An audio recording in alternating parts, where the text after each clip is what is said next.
رسول نبي كريم الطباع وأصحابه حوله كالدرر تنام المعالي على طرفه. شروع ہوتی ہے تو کہتے ہیں رب اغفر لی، خدا میری مغفرت فرما، یا اللہ میرے والدین کی، میرے اساتذہ کی، میرے بزرگوں کی. ربنا اغفر لنا ولاخواننا الذین سبقونا بالایمان، کہ اللہ ہمیں بھی معاف فرما اور جو ہمارے بھائی عزیز قریب مسلمان ہم سے پہلے ایمان پر گزرے ہیں ان کی بھی مغفرت فرما. کہتے ہیں جو ہم سے پہلے گزرے ہیں ان کا ہم پر حق ہے کہ ہم ان کو دعاؤں میں یاد رکھیں. حدیث شریف میں ہے مردہ اس حال میں ہے جیسے کوئی ڈوب رہا ہو اور آپ کی طرف ہاتھ بڑھا رہا ہو. جیسے ہی آپ ایصال ثواب کی کوشش کرتے ہیں بحکم الہی وہ کنارے پر آ جاتا ہے.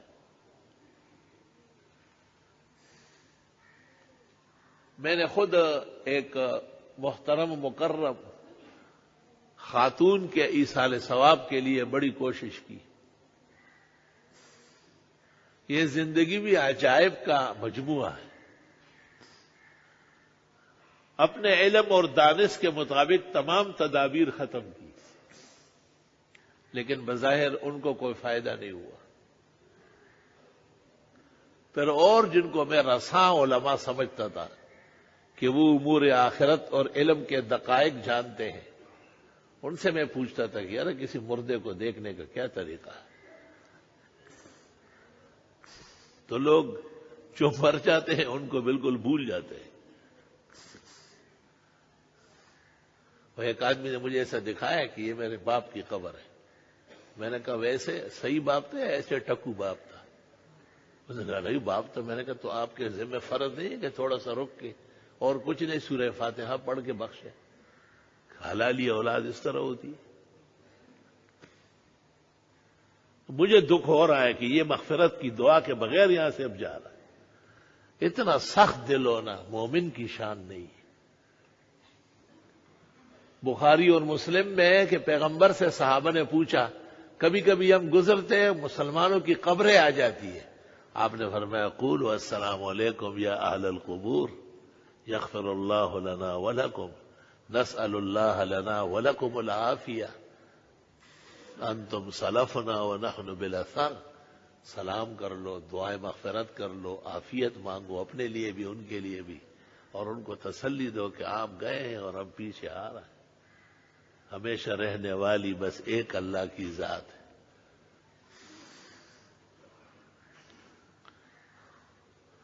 خیر جی، میں نے بچپن میں ان علوم سے پہلے پشتو کا ایک نصاب پڑھا ہے. پشتو میں بھی ایک زبردست نصاب کسی عقل مند علماء نے تجویز کیا ہے، اور اب بظاہر لوگ لکھے پڑھے ہو گئے لیکن میرے نزدیک اجہل الجاہلین ہوتے جا رہے ہیں. نہ وہ پشتو والا پورا پڑھ رہے ہیں، اس طرح اردو میں ہوگا، اور زبانوں میں بھی ان کے بزرگوں نے کوشش کی ہوگی، لیکن مجھے پشتو کا پورا مکمل نظام یاد ہے. اس میں ایک کتاب تھی دافع الفکر، وہ دافع الفکر ددینم دے چھے ارچاؤ تمالوم دے. اس میں نے ایک عمل پڑھا تھا کہ کوئی مرحوم آپ دیکھنا چاہے یا اس کے حالات جاننا چاہے تو آپ عشاء کی نماز تسلی سے پڑھ لیں، اجلت سے نہیں، آرام تسلی سے، اور سونے سے پہلے 4 رکعت اکٹھی پڑھ لیں. پہلے میں سورۃ نبا، دوسری میں نازعات، تیسری میں عبسہ، چوتھی میں تکویر، یا جو سی صورت آپ کو آسانی سے یاد ہو، اور اس کو بخشے اور یہ دعا کر لے کہ یا اللہ اس کو آرام ملے، راحت ملے. اگر وہ کسی تکلیف میں ہے تو یا اللہ اس کو معاف فرما دے.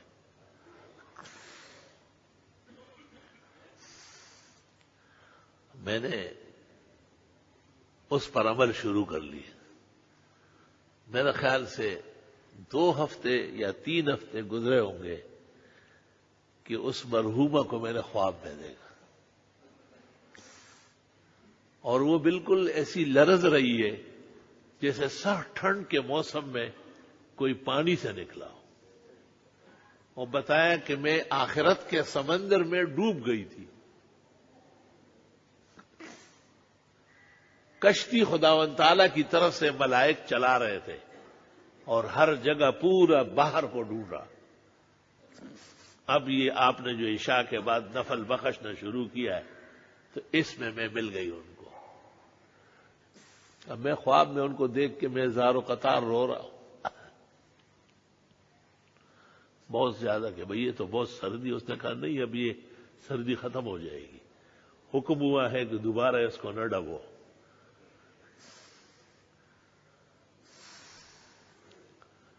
شاہ عبدالعزیز صاحب محدث دہلوی نے ہندوستان کے اکابر میں شاہ عبدالعزیز بہت وسیع علوم کے مالک تھے. سورت انشقاق میں لکھا ہے کہ جن مردوں کا کوئی پوچھنے والا نہیں ہوتا ہے ان کو سمندر میں ڈبو دیتے جب نیکی ابھی نہ ہو، کوئی پیچھے سے ثواب بھی نہیں بخش رہا ہے، اور جن کو یاد رکھا جاتا ہے. میں یہاں ایسے لوگوں کو جانتا ہوں جو پتہ نہیں کتنی پشتوں کو قربانیاں کرتے ہیں، ان کی طرف سے خیرات کرتے ہیں. یہ میرے دادا کے ملازم، یہ میرے دادا کا دوست، یہ ان کا دوست. میں حیران ہوتا تھا. شاہ عبدالعزیز نے اپنی تفسیر میں لکھا ہے کہ جب مردوں کو یاد نہیں کیا جاتا ہے اور ان کے اپنے کمالات بھی نہ ہو تو ان کو آخرت کے سمندر میں ڈبو دیتے، پھینک دو ان کو. لا الہ الا اللہ. اللہ تعالیٰ حفاظت فرمائے. واقعی مسلمان کو فائدہ پہنچانا چاہیے، اور ویسے ہی کسی فرصت میں 8 10 20 رکعت نوافل پڑھا کریں اور کہا یا اللہ نسل و نسب میں جو محسنین گزرے ہیں، مومن مسلم گزرے ہیں، ان کو آرام پہنچے، ان کو عذاب معاف فرمائے. کبھی ننیال کی طرف سے، کبھی ددیال کی طرف سے، کبھی اساتذہ کی طرف سے، کبھی ویسے ہی بنو آدم کے لیے. امام راضی رحمت اللہ علیہ نے جب تفسیر کبیر مکمل فرمائی، ان کملا وَإِنْ كَانَ فِيهِ بَعْضُ الْأَقْوَالِ،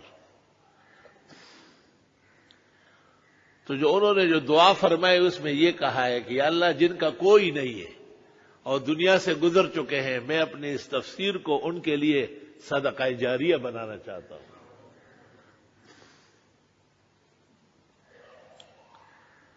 اللہ اللہ کہتے اس لیے دنیا میں تفاسیر قرآن اگر 3 لاکھ بھی ہے نا تو تفسیر کبیر ان میں لاثانی اور اول نمبر ہے.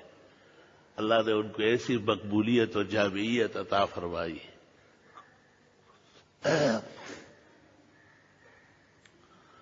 بہت زیادہ احسان ماننا چاہیے گزرے ہوئے لوگوں کا.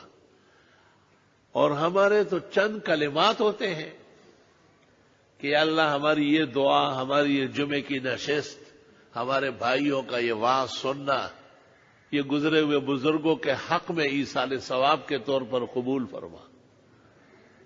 آپ کو اندازہ نہیں ہوگا اس کا کہ یہ کیا چیز ہے جو آگے بڑھ رہی ہے. اللہ اللہ. رسول نبی کریم